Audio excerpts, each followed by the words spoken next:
and welcome to the shed. In today's video we're going to be talking about marking gauges. Hope you enjoy. So when it comes to the marking gauge, we have a lot of variety, and I've got 3 different styles or types of them here. We have the normal pin wooden ones. This is a new style. This is a vintage one. This one's a marbles. This one's a footprint. We have wheel marking gauges, which are also what is known as a cutting gauge as well, because it's got a cutter on the edge rather than a pin, versus these ones here that actually have a pin. So they scribe a pin gauge or a V channel versus a flat cut channel. I also have another pin one here, and this is a mortise gauge. This is a bit of a fancy Joseph Marples one, but you can see here we've got 2 pins here, but it's also got the normal pin on this side. You can buy options for these wheel marking gauges to do your mortises on these that lock onto the shaft here. I've not had much success with the one I did try on that on a cheap gauge, so I currently don't have them on this, and I stick to this when I do mortises, which I don't do that often these days. This one is a Joseph Marples. As I said, this one's an old vintage Marples from the 60s, I think it was. This is a footprint from Sheffield, England, and I believe Footprint is just a cheaper brand of a Stanley. And then these ones I got from the Katz Moses website, so he's over in the United States.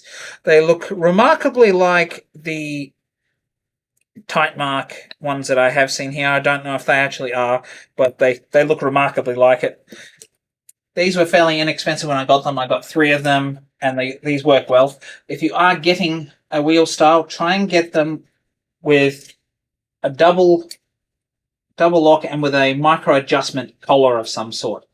Now, I know Veritas has them, and they're quite expensive. These were inexpensive, that's why I got them at the time, but they're no longer inexpensive, at least to get here in Australia.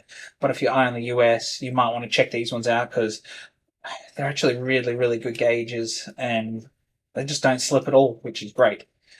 If you are here in Australia, I'm not so sure that this is really an option unless you can find somewhere here that sells the Katz Moses versions, and maybe they're cheaper than your Veritas micro adjusters and some of those that are more commonly found.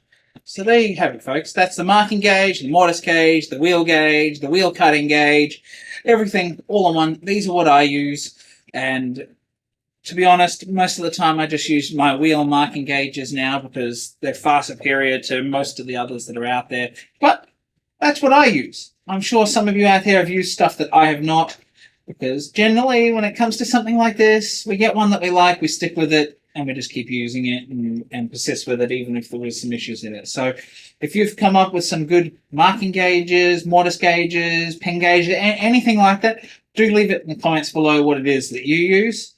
And maybe even leave some links there, and I'll approve those links if you can link to it, just so people can see exactly what that product is. If you'd like to see another great video such as the one I've seen here today, do check out the video just here, which I go through the Traveler's Kit. Bye for now.